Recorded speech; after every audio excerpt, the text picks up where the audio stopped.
How do we make productive kindness work? What's the trick? Want to find out? What's wrong with us?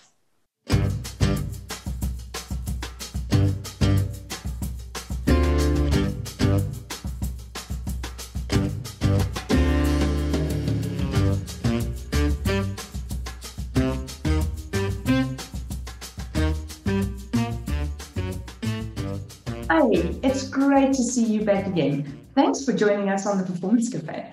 And as all of you know, the past couple of weeks I've been really focusing on what I call productive kindness. And this is simply my way of describing how do we provide support and empathy in business when we are so focused on the bottom line and making sure that everything stays productive, efficient, profitable, and all those kinds of things. So it's obvious. If we don't have those kinds of things, well, the business won't exist, it won't be sustainable, and we won't have jobs for our employees and our team members. So there's something to be said for having to comply to the expectations within a business. However, as we've seen with COVID, life gets, as I call it, messy in the middle.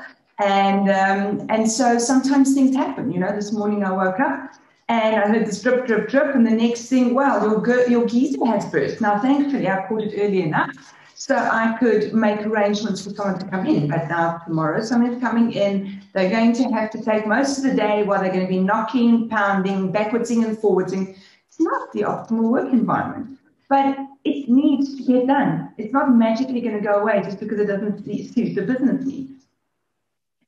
And so last week when we had our solo visit, I said to you guys, today we might take a look at how do we make this work? And I think there's a lot of practical things that I could put out there for us to use. But I think first we must take a look at what foundations in business actually make this work. And the first and the most important, and I've spoken about it before, is for me the concept of trust. So there are a couple of things. I've gotten really hooked on taking a look at problems from three perspectives, and they don't follow on each other. They actually have to happen simultaneously. So first, if we take a look at the individual employee, the individual employee in this case, do they trust the organization? Are they trusted by the organization? And do they trust themselves?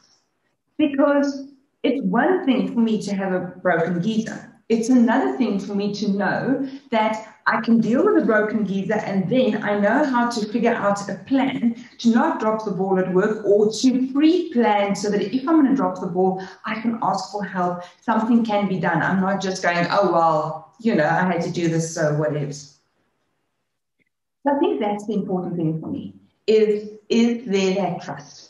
The other thing as well is while I'm standing here looking at my geyser and water dripping from everything, there's the question of if I phone my manager now, am I going to have a quick discussion, explain what happened and what I need to do and how I'm going to take this forth?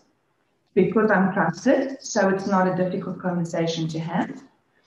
Because from that perspective, if I believe I can do it and I trust myself, if my manager believes I will do what's best for the business, then that's actually not going to be the world's most difficult conversation, right? And I think from that perspective, the question should be, what's the trust factor around the employee and between the employee and manager? Next up is the second trust factor, it's between the entire team. So let's say I had to rely on a team member to help me get through the mess tomorrow, right? That's entirely fine. But who am I going to ask to help? If I'm not trusted within the team, well, it's a very difficult conversation. Going into the conversation, I know it's not going to go well. If I'm in a team where people trust each other, they will naturally rely on each other and they will naturally have each other's backs. So then having to worry about having to fix something fixed at home and causing a bit of a hiccup, it's not the end of the world because either I'm going to take care of it or I'm going to take care of what I can and my team will stand and back me up for that which I can't do because everyone knows if the tables were turned, everyone else would do the same for each other. And then the last part and the important part for me is how does trust look in the business? So it's a very interesting thing, but very often trust in businesses is stymied by over-regulated business. Now, let's just take a step back. Yes, if you're in a very large business, if you're in a corporate, it's incredibly important. There's got to be policies, rules, and regulations. But there's a point where those policies, rules, and regulations actually become so rigid, become so structured, that actually people in the company don't need to learn to trust each other because there'll be a policy that covers for it. However, a policy can't be enthusiastic. A policy can't be empathetic. A policy can't be there for you. So what we need to take a look at is, am I building a business or am I building a team that actually values trust, where we emphasize it in our relationships within the business, how we work together, and how we move things forward? Because if trust is a basic part of the company's mantra, its vision, mission, its values, then already we've got the kind of language and the kind of behaviors being displayed that enhances trust and allows us to stand up and say, oh, this has gone wrong. I need help in getting XYZ done, or I need to rejig. Already got the language, it's already a done thing. Then trust is not an issue. And then having productive kindness is not an issue, because we already have the kinds of things, the kinds of relationships in place, the kind of team dynamics that will support this. And in the final analysis, if we have that trust, we can give that kindness without productivity being hampered.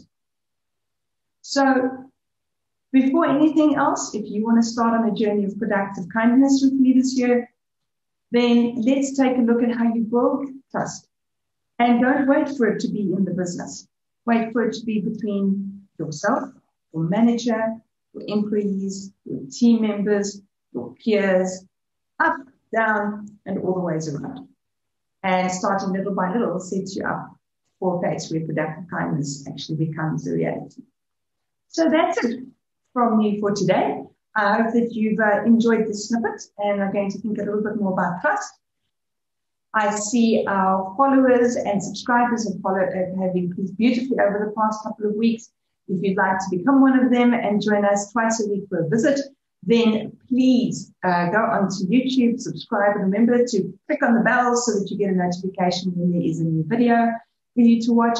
And then if you found us on LinkedIn or on Facebook, then please like us, follow us there, leave us comments, and of course share, so we can get these messages out as far as we can. And until Friday, when we'll be visiting with Angela de Longchamps again, I look forward to seeing you at the Performance Cafe.